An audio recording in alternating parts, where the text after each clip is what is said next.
Ready? देखिए छात्रों, आज भक्ति मूवमेंट पे हम बता रहे हैं। भक्ति मूवमेंट पे बताने से पहले हम ये समझ लें कि भक्ति मूवमेंट की आवश्यकता क्यों पड़ी।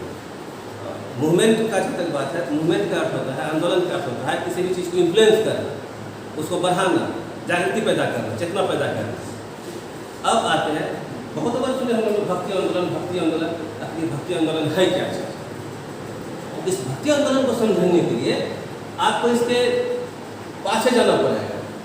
भक्ति भक्ति जो टर्म है या भज से निकला, संस्कृत का एक शब्द होता है भज, उस भज से भक्ति शब्द निकला।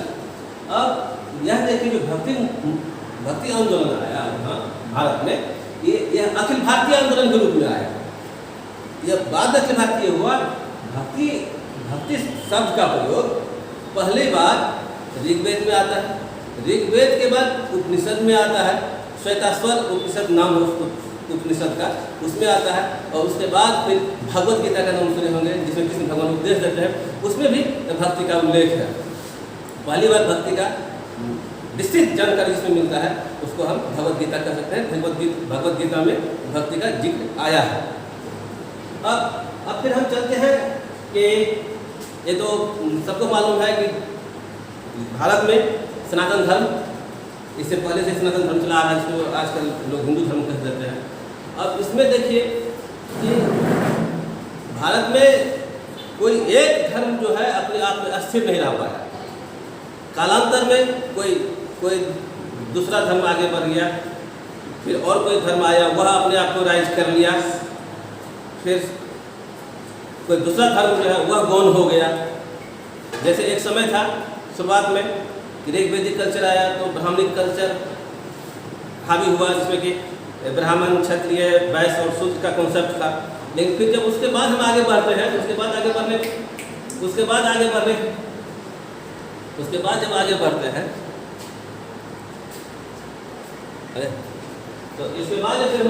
हैं फिर वहाँ देखते हैं कि ये भक्ति आंदोलन, यहाँ पर फिर जैन आया, बौद्ध आए, सब जैन बौद्ध सब यहाँ के हिंदू कल्चर से ही, हिंदू धर्म से ही वो लोग आगे निकले हैं, अपना अपना ब्रांच बनाए हैं।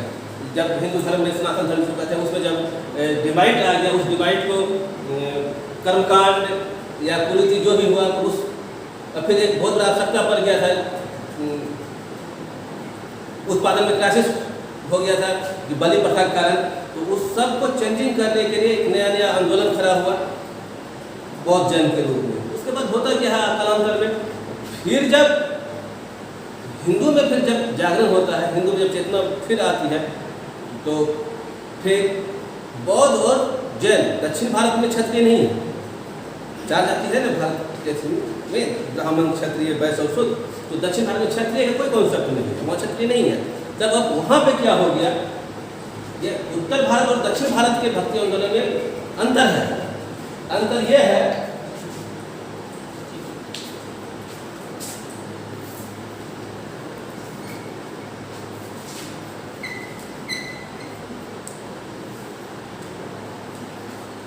दोनों कैरेक्टर अलग अलग है। जहाँ दक्षिण भारत में मंदिर मुख्य केंद्र था, जैन और बौद्ध धर्म को चुनौती देने के लिए बौद्ध धर्म और जैन धर्म को चुनौती दिया गया। और उसमें एक नया चीज़ ये आ गया, जब आप भक्ति आंदोलन देखिएगा कि भक्त लोग जब सत्संग होता है उत्तर भारत में खासकर, आप देखिएगा कि पहले के ज़माने में पीपल का पेड़ है, वहाँ पे लोग बैठ गया, वो अपना उपदेश दे रहा है, जिसको आप सत्संग कहते हैं, या फिर कोई बड़ा सा ऊंचा चबूतरा है, वहाँ पर बैठ के लोग खुले में अपना धार्मिक उपदेश दे रहे हैं। लेकिन दक्षिण भारत में क्या हो गया, दक्षिण भारत में जब भक्ति मूवमेंट शुरू में उभरा, वहाँ पे मंदिर कॉन्सेप्ट, मंदिर को वहाँ ब्राह्मण लोग मंदिर को यूज करना शुरू कर दिया। जबकि इसको ऐसे समझिए कि मोक्ष सबको मोक्ष पाना सबको है, ऐसा कॉन्सेप्ट है। मोक्ष हम भी मोक्ष, हर आदमी मोक्ष प्राप्त करना चाहता है। लेकिन यहाँ दक्षिण भारत में एक खास विशेष वर्ग जाति के लोगों को मंदिर प्रवेश सबका इजाजत था, और दूसरा जो छोटा जाति के लोग हैं, शूद्र लोग हैं, वो सब मंदिर नहीं जा सकते, नीचे लोग मंदिर नहीं जा सकते हैं। जब भक्ति आंदोलन कर रहे हैं। जब जब मंदिर का कॉन्सेप्ट था ही, तो फिर नया भक्ति क्यों शुरू हुआ, भक्ति आंदोलन क्यों शुरू हुआ? तो इसके पीछे वही कारण था कि बौद्ध और जैन धर्म को चुनौती देते, तो फिर से उस ब्राह्मणिक व्यवस्था को लाने का प्रयास किया गया, और उस ब्राह्मणिक व्यवस्था को लाने के लिए मंदिर सबसे उपयुक्त स्थान रहा, और मंदिर का सहारा लेके वहाँ पे भक्ति मूवमेंट आया दक्षिण भारत में। यहाँ पे रामानुजाचार्य हुए, माधवाचार्य हुए, एक से एक बड़े संत हुए। अब इस संत में क्या होता है, एक बहुत बड़े संत होते हैं रामानंद, ये बहुत बड़े संत होते हैं रामानंद। रामानंद के कारण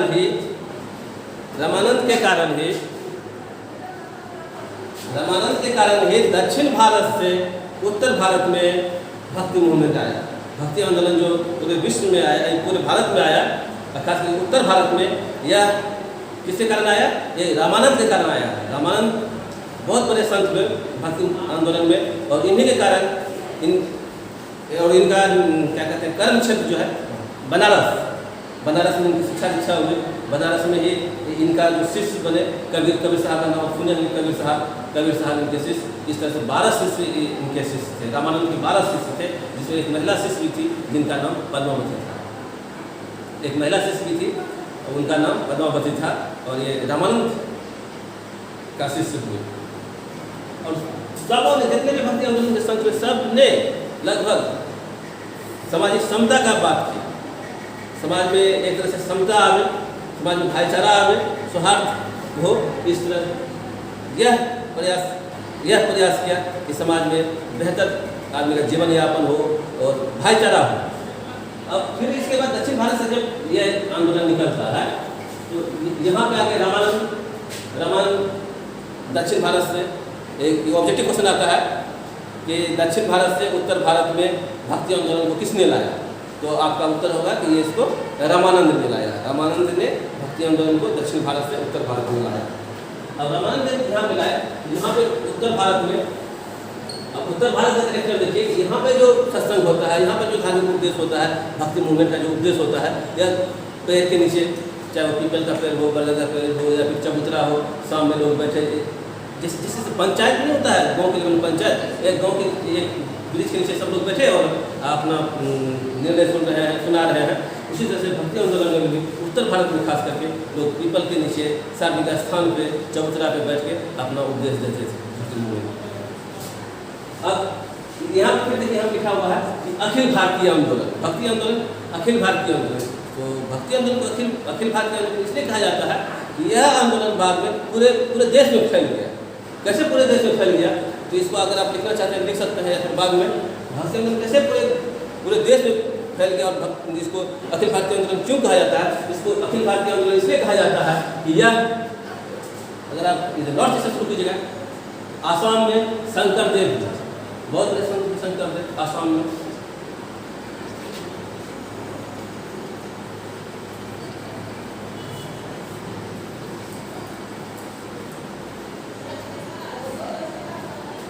आसाम में बहुत बड़े संत हुए हैं शंकरदेव। उसके बाद असम से आए हैं बंगाल में नाम सुने होंगे आप लोग इसका, चैतन्य महाप्रभु का, चैतन्य महाप्रभु।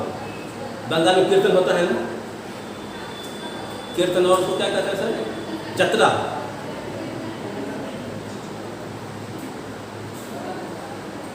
कृष्ण भगवान का जो हरे राम हरे कृष्ण करके जो होता है, वो ये जो बंगाल में पॉपुलर है ये चीज। इनको कहा जाता है गौड़ीय संप्रदाय, और इनको लाने वाले थे चैतन्य महाप्रभु बंगाल में। और इन्हीं के कारण कीर्तन की एक परंपरा है स्थानीय स्तर पर फला फूला, इसी कारण चैतन्य महाप्रभु के कारण, और इनका संबंध है बंगाल से, बंगाल के क्षेत्र के चैतन्य महाप्रभु का संबंध है। और कभी उसको उड़ीसा से भी जोड़ा जाता है, लेकिन बंगाल में इनका बहुत ज़्यादा भक्ति मूवमेंट पे चैतन्य महाप्रभु का योगदान रहा, और जिसको कहते हैं हम गौड़ीय संप्रदाय। फिर अब दक्षिण भारत का तो पढ़ ही लिए। दक्षिण भारत में जब देखते हैं तो दक्षिण भारत में 2 टर्म आता है। आप मध्यकाल के भक्ति आंदोलन में पढ़िएगा, या फिर प्राचीन काल के भक्ति आंदोलन में पढ़िएगा, तो यहाँ पे 2 टर्म आता है। एक टर्म आता है अलवार, और एक टर्म आता है नैनार। 2 अलवार जो है ऑब्जेक्टिव क्वेश्चन में भी आता है और आपको लिखने के लिए भी आएगा शॉर्ट आंसर में। अलवार किसे कहते हैं, नैनार किसे कहते हैं। ठीक, अलवार जो संत हैं ये वैष्णव संत हैं, जो भगवान विष्णु को मानते हैं। भगवान विष्णु को मानने वाले वैष्णव कहलाते हैं और उनको अलवार कहा जाता है। उसी तरह से नैनार जो है, नैनार शिव को मानने वाले होते हैं, शिव भगवान को मानने वाले लोग होते हैं, इसलिए उनको नैनार कहा जाता है। अगर इसको याद करने में कंफ्यूजन हो जाता है, कितना बार विद्यार्थी को भूल जाता है कि अलवार होगा, नैनार होगा, या फिर अलवार और नैनार होगा, कैसे उसको याद रखें, तो आप कह सकते हैं कि अरे यहाँ नैनार है ना, शंकर भगवान का 3 आँख होता है ना। ऐसा कल्पना किया गया कि शंकर भगवान को 3 आँख होता है, एक यहाँ त्रिनेत्र होता है, तीसरा आँख होता है। अब जब आँख नैन मीन्स आँख होता है ना, नैन मीन्स आँख, पर्यावाची शब्द नैन लोचन सब पर्यावाची है ना, नैन मीन्स आँख होता है। जब नैन मीन्स आँख होता है, यहाँ पर नैन मीन्स आँख, शंकर भगवान को 3 आँख, तो आँख से आप कोरिलेट अगर कर दीजिएगा तो नैनार हो गया। नैनार का संबंध किससे है, शिव से, शिव भगवान से। जो शिव भगवान को मानता है वो क्या कहलाता है, शिव कहलाता है। अलवार को मानने वाला वैष्णव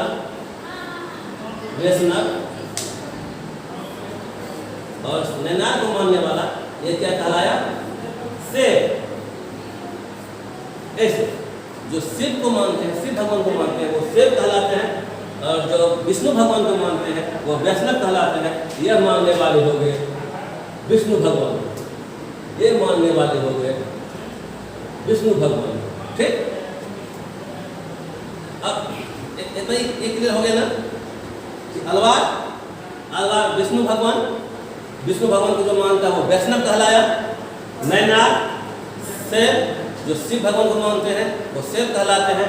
तो भक्ति आंदोलन में ये दोनों आया। फिर इसी में से एक नया संप्रदाय, शिव से एक नया संप्रदाय आया, उसको कहते हैं लिंगायत संप्रदाय। उसका वासव लिंगायत संप्रदाय को या वीरशैव को उसका जो फाउंडर हुआ वो हुआ वासव उनका नाम था। ये हो गया।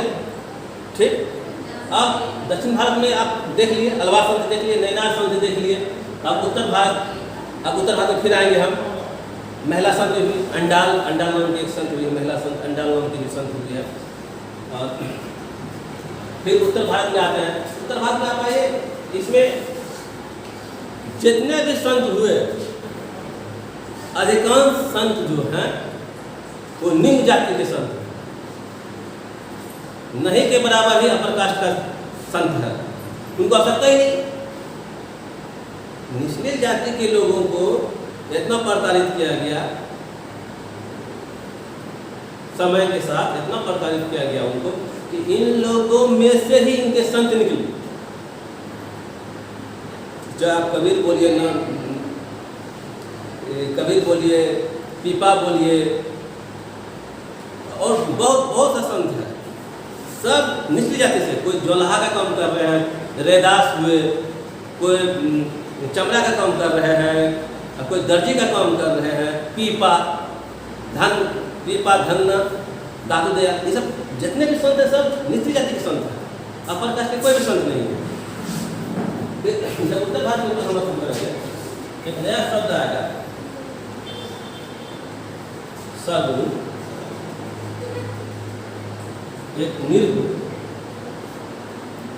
फिर नया एक शब्द आएगा राम कृष्ण। जो राम भगवान को माने राम मार्गी कहलाए, जो कृष्ण भगवान को माने कृष्ण मार्गी कहलाए। दोनों ही ग्रुप के लोग सगुण भक्ति के अंतर्गत आते हैं।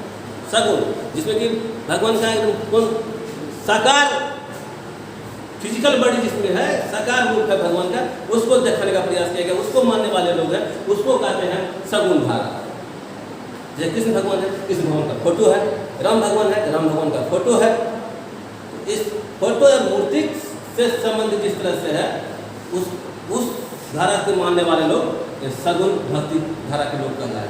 निर्गुण में भगवान का कोई फोटो नहीं, कोई मूर्ति नहीं, एकदम निराकार, उनका कोई भी आकार नहीं है।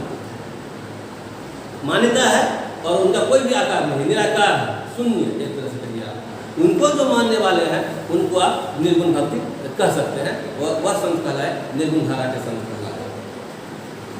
और निर्गुण धारा के सबसे महत्वपूर्ण संत आप कबीर का नाम ले सकते हैं, और सगुण धारा में आप तुलसीदास का नाम ले सकते हैं। रामचरितमानस जिन्होंने लिखा तुलसीदास ने, और कबीर दास के जो लिखे हुए उनके द्वारा जो बोली गई वाणी है, और उनको बाद में जब लिखा गया तो बीजक सब आता है। बीजक का संबंध किससे है? कबीरदास से है। और कबीरदास की जब कबीरदास की मृत्यु होती है, उनकी मृत्यु होती है मगहर में। और जब क्वेश्चन पूछता है कि कबीरदास की मृत्यु कहाँ होती है, तो कबीरदास की मृत्यु होती है मगहर। मगहर एक जगह है, और ये जगह बनारस के पार है, बनारस के पास में यह मगहर एक स्थान है, वहाँ पे कबीरदास की मृत्यु होती है। और कबीरदास को मानने वाले लोग जो हैं, जो पीठ होता है, जिसको आप एक स्थान कहते हैं, वह कबीर चौरा है। कबीर चौरा भी बनारस में पड़ता है, वहाँ पे इनका पीठ है। निर्गुण धारा के संत का कबीरदास है, जिसको कि आप मगहर, उनकी मृत्यु कहाँ पर होती है? मगहर में होती है। और जन्म कहाँ पे होता है? जन्म बनारस में होता है। कबीरदास का जन्म कहाँ पे होता है? बनारस में होता है। ऐसा कहा जाता है कि ग्रंथि है ये कि वो ब्राह्मणी के गर्भ से पैदा हुई थी, विधवा ब्राह्मणी के गर्भ से पैदा हुई थी, और लोक लाज के कारण उसको जो है नहर तालाब है बनारस में पड़ता है, वहाँ पर उस तालाब के कारण उनको छोड़ दिया गया था। और नीमा और नीरू नाम का दंपति था, मुस्लिम दंपति थे, उन लोगों ने उनका परवरिश किया। ऐसा किदंती है। और कबीर का संबंध जुल्हा जाति है। जुल्हा जाति उसकी है, जुल्हा जाति हुआ जो कपड़ा बुनता है ना, कपड़ा बुनने वाली जाति को हम जुल्हा कहते हैं। और जुल्हा जाति हिंदू में भी और मुस्लिम में भी, दोनों में। धर्म तो बदल गया, लोगों ने इस्लाम तो स्वीकार कर लिया, लेकिन जो जिस जाति में जो पैसा अपनाता था, वही पैसा वह धर्म बदलने के बाद भी उस अपनाया। धर्म बदल गया लेकिन जाति नहीं बदली। फिर हम आते हैं, ये तो मोटा मोटी हो गया।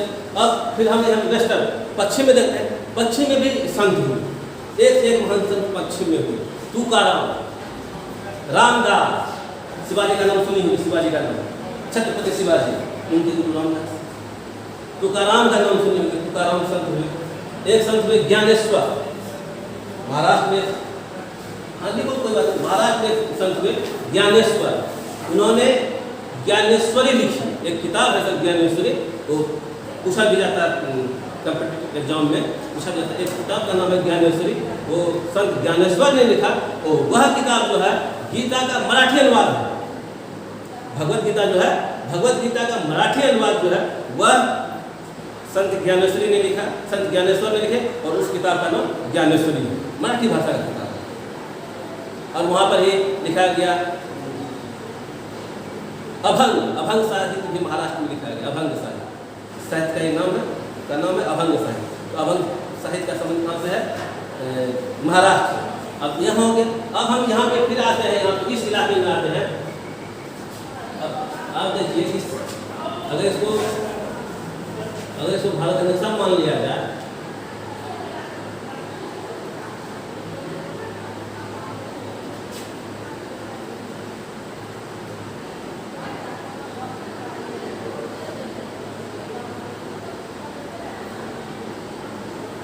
अगर इसको भारत नक्शा मान लिया जाए, तो ये जो इलाका है पंजाब का इलाका, यहाँ पर एक नया धर्म का उदय हो जाता है, सिख धर्म। सिख धर्म का उदय भी भक्ति मूवमेंट के कारण नहीं हुआ। और सिख धर्म का पहला गुरु कौन? गुरु नानक। गुरु नानक पहले गुरु हुए, ये क्षत्रिय जाति के थे। खत्री बिजनेसमैन का जाति नहीं होता, बढ़िया खत्री, वहाँ उसको खत्री कहा जाता है। तो गुरु नानक का संबंध कौन किस जाति से? खत्री जाति से था। और फिर जब सिख धर्म जब पूरे फैलना शुरू हो गया, तब फिर इसमें जाट समुदाय का लोग इसमें शामिल हुआ। जो कृषक समुदाय था, जाट समुदाय का लोग इसमें शामिल हुआ। और सिख धर्म में गुरु नानक 1 नंबर पे पहले गुरु हुए। 10वें नंबर पे गुरु गोविंद सिंह हुए।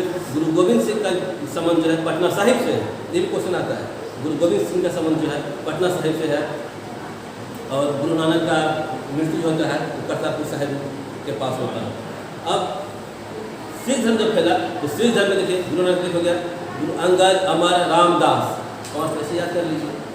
गुरु अर्जुन देव, तेग, उसका नमक गुरु तेग बहादुर, और उसके बाद गुरु गोविंद, गुरु नानक, गुरु अंगद, अमर, रामदास। अगर याद करने का मतलब इस सीक्वेंस में आप 10 नाम याद कर सकते हैं। तो अब एक मीराबाई का नाम सुनिए। मीराबाई का पद ही पढ़ते हैं, मीराबाई का पद पढ़ते हैं ना, विष का प्याला दिया मीरा ने, विष का प्याला पिया, इस तरह से है ना। और मेरे तो कृष्ण प्रभु, मेरे कृष्ण प्रभु, इस तरह से मेरा भजन है। कहने का मतलब यह है कि भक्ति आंदोलन में स्त्री और पुरुष दोनों ने भाग लिया, जनसम्मान के लोगों ने भाग लिया और महिला संत भी हुई। अब फिर इसमें आता है कि इसका इम्पोर्टेंस क्या हुआ, इसका योगदान क्या हुआ समाज में। इसका समाज में योगदान ये हुआ भक्ति मूवमेंट का कि जितने भी संत हुए वे सब के सब संत स्थानीय भाषा में उपदेश दिए, भाषा संस्कृत, लेकिन जो संत हुए वो स्थानीय भाषा में उपदेश दिए और क्षेत्रीय भाषा में उपदेश दिए। आप यह भी कर सकते हैं। और इसी कारण से आप जो भाषा का विकास देखते हैं, इस कारण से भक्ति आंदोलन के कारण से भी भाषा का विकास हुआ। बंगाली भाषा, असमिया भाषा, गुजराती भाषा, जो भी मराठी भाषा, ये सब जो भाषा स्थानीय भाषा है भक्ति आंदोलन के कारण ही हुआ। एक नई यहाँ पे नई लिपि का जन्म हुआ सिख धर्म में, गुरुमुखी लिपि, उस लिपि का नाम है गुरुमुखी लिपि।